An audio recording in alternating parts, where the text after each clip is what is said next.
So marketing in general is difficult. But when we get into healthcare, it's very difficult. Because in this case, we have to get people to think and talk about things that they're not usually comfortable doing. So people don't want to talk about their health because there's a stigma attached to it. How comfortable are we to tell our partners that we have a health condition? How comfortable are we to tell our employers or employees that we have a health condition? And a lot of times, health is the last thing that we want to talk about. It's time. And when we do talk about health, there's these fluffy things that we talk about. You know, eat more salad, eat veggies, and do more yoga, have smoothies in the morning. A lot of times, it's more of these preventative things. And actually being proactive about going to your family doctor, getting checkups, talking to a counselor is the last thing that we have time in our schedule for. But as marketers in healthcare, it's one of our responsibilities to get people to think about those things. So there's a process that we've used and found at Tranqool that I want to share with you guys. Users and customers in healthcare start with denial. So there's denial in, I don't know, I feel like it's just the weather, or that it's the stress that comes with work. And I feel like a good night of sleep is going to solve all of this. I have a stomach ache, and I think if I sleep enough, this should all go away. But the thing is, it's our job to make them realize that not everything can be solved with changing your job and getting a good night's sleep. It's the realization stage is where we need to get our customers to. But then once they get to realization, it's the loneliest part of a customer's journey, because it's the time they realize they have a problem. And it's our job to make those vulnerable customers feel welcomed. So then, okay, I realize I have a problem and I'm willing to get help. So what do I do? And this what do I do stage is where we come in and make sure we hold our customer's hand and walk them through getting to happiness, which is, I'm sure, where every one of us wants our customers to be. So this happiness stage is not, okay, you know, they're there, awesome, next, off to the next customer. This happiness stage is a cycle which requires constant product development and really good customer support. So if I were to give you some tips for tonight in those 4 steps that I mentioned, I would say that taking customers from denial to realization takes education. For Tranqool specifically, and a lot of other B2C customer-facing companies, that education is through our blogs, through content development, and a lot of tutorials and quick videos that can help our users realize that they need help. Going from realization to actually willing to get help is where we can provide that urgency. This is making sure that a person who realizes they need help is landing on the specific landing page that is for them. For us specifically, if someone is needing help for depression, they should not be landing on a page for couples counseling. That's kind of like what I mean. And then getting help to happiness, we call this pampering, and this is actually my product lead's idea to call it pampering, because that's where product and customer support comes in.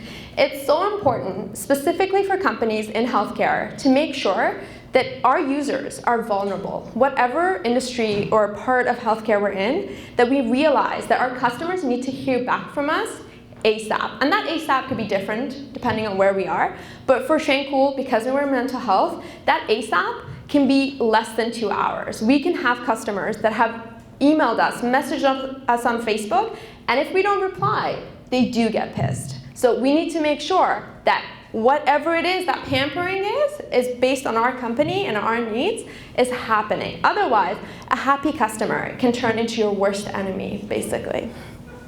Thank you.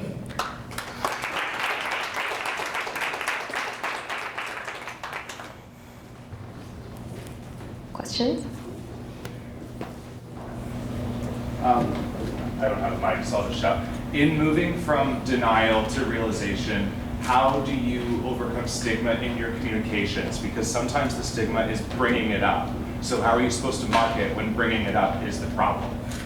Yeah, so that's where we're kind of at a disadvantage because there's no, I'm going to tell my friends about it as well because of that stigma. So it's a lot of times educating people when they're in their private space. So watching a YouTube video or reading a blog post is you on your own. It's not you hearing from your friends. So influencers, as great as they are, help us a little less than they do in other industries when it comes to taking people out of their denial and making them realize. Although I still think influencers can help because then they kind of take down the stigma.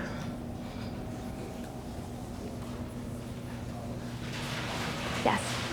Can you speak to the challenges you might face with your platform or similar platforms when it comes to bringing someone to, when they're talking about something that is space of vulnerability, mental health, to that video link and making them feel okay and you can bring them in that sense? Because we're also thinking about our health data, for example. How do you deal with that? Yeah, it's a great question about specifically mental health, how we can make people feel comfortable. So it's actually a really interesting thing because when we started Tranqool, we thought the top barrier to people getting help was financial problems and access. And after we came out of beta and we were open to everyone, and there were a lot of people using us, we did surveys and we realized it was privacy that was people's main concern. And the reason they liked Tranqool was because they didn't have to leave home and they could do it at home. So it was then that we kind of revamped our website and built a whole category called Trusting Tranqool, where we educate people on the encryption of the video, on the compliance of your information.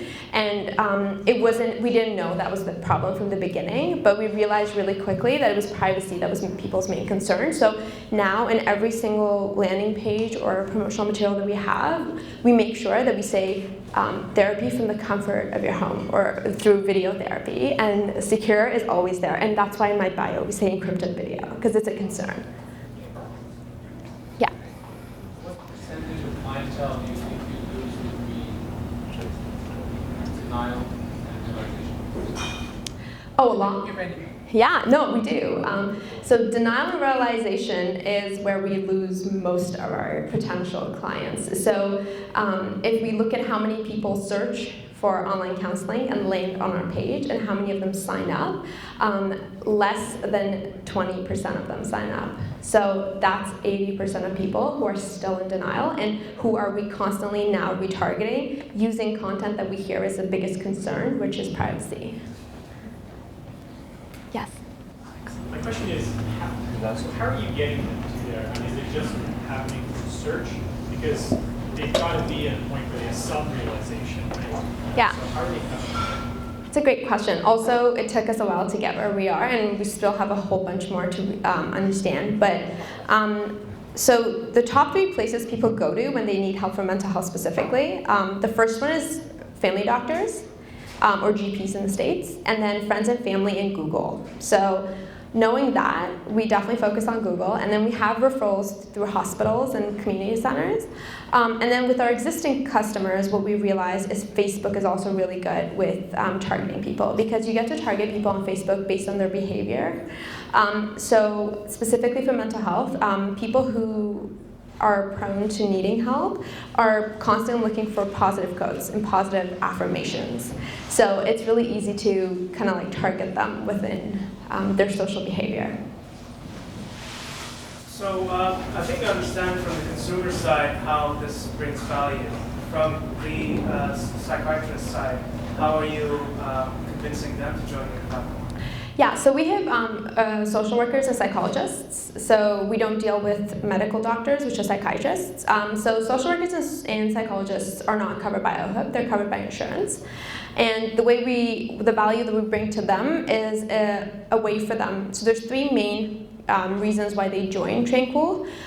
The first one is because this is a boost to their income. So most of these practitioners have a private practice where they work 9 to 5.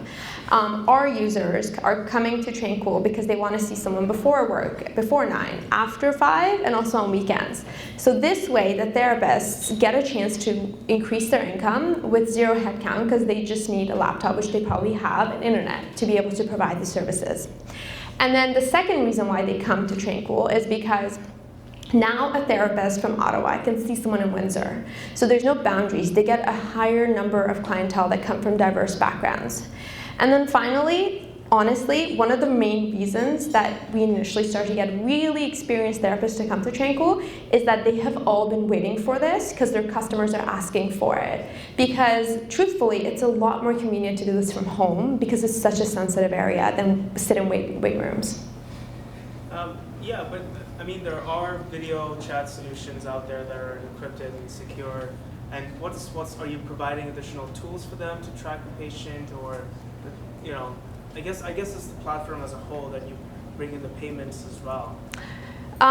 So I'm going to start off by saying Skype and FaceTime and none of that is secure and encrypted. And by their college's regulation, they can't be using it.